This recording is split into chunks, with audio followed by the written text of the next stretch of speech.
Bab 3. Sebaran dan pengelolaan sumber daya alam Indonesia.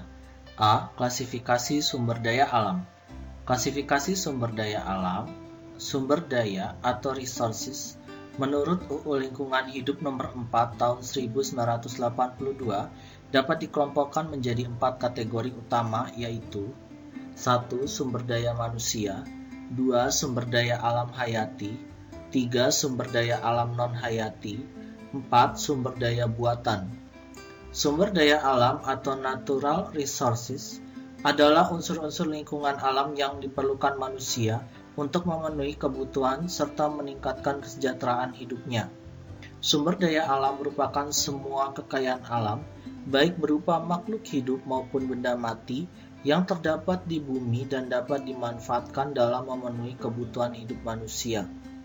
Kekayaan alam di muka bumi beraneka ragam, baik berupa benda yang langsung dapat dimanfaatkan maupun benda yang harus diolah terlebih dahulu sebelumnya.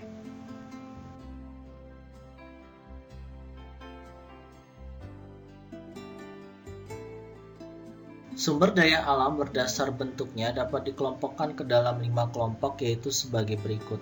1. Sumber daya lahan atau tanah, 2. Sumber daya hutan, 3. Sumber daya air, 4. Sumber daya laut, 5. Sumber daya mineral.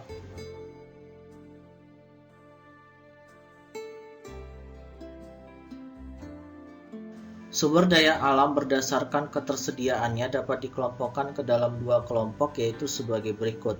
1. Sumber daya alam yang tidak dapat diperbarui atau sumber daya alam yang akan habis dipakai, atau exhaustible resources, mencakup sumber daya, energi, dan mineral. 2. Sumber daya alam yang dapat diperbarui atau sumber daya alam yang tidak akan habis dipakai, atau renewable resources, seperti sinar matahari dan tanah.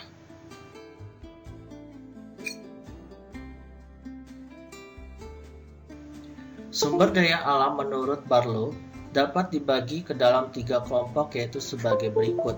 1. Sumber daya alam yang tidak dapat diperbarui. Sumber daya alam yang tidak dapat diperbarui memiliki sifat bahwa volume fisik yang tersedia tetap dan tidak dapat diperbarui atau diolah kembali. Terbentuknya sumber daya alam yang tergolong dalam kelompok ini memerlukan waktu ribuan tahun, misalnya batu bara, minyak bumi, mineral, batu-batuan, dan logam.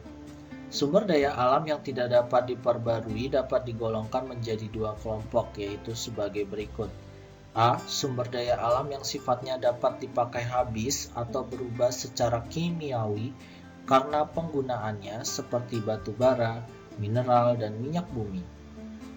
B. Sumber daya alam yang memiliki unsur penggunaan yang sama dan sering dipakai ulang, seperti logam dan batu-batuan.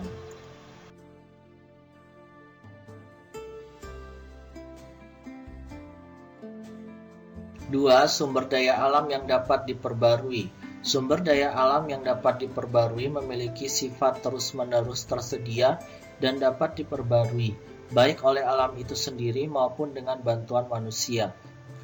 Misalnya sumber daya air, atau baik yang mengalir di sungai maupun yang tidak mengalir, seperti di laut dan di danau. Angin, cuaca, gelombang laut, sinar matahari, dan bulan. Meskipun demikian, penggunaan sumber daya alam jenis ini harus diperhatikan sebaik mungkin, karena kesalahan dalam memanfaatkan sumber daya alam yang dapat diperbarui ini dapat mengakibatkan kerugian. Misalnya, terjadi pencemaran lingkungan terhadap air dan udara akan mengakibatkan hilangnya manfaat yang dapat diperoleh dari air atau udara tersebut.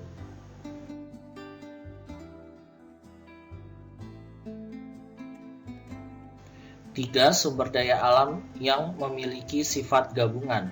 Sumber daya alam yang memiliki sifat gabungan merupakan perpaduan antara sumber daya alam yang dapat diperbarui dan yang tidak dapat diperbarui. Sumber daya alam ini dapat dibedakan ke dalam 2 kelompok, yaitu sebagai berikut.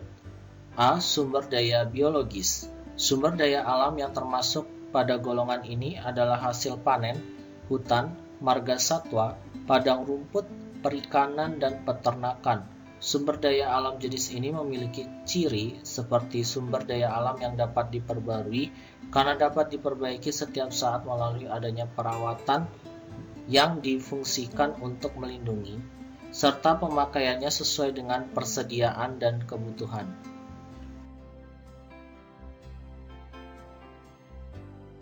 B. Sumber daya lahan atau tanah. Sumber daya lahan atau tanah menggambarkan gabungan antara sifat sumber daya alam yang dapat diperbarui, tidak dapat diperbarui, dan sumber daya biologis.